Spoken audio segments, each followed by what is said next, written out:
months away. That's the only school that we've had. It seems all but certain that the deadline will come and go. Partner of the NFL.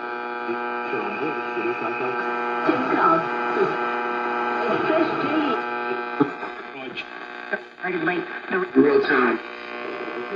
Go plus turnover difference now and that I'm.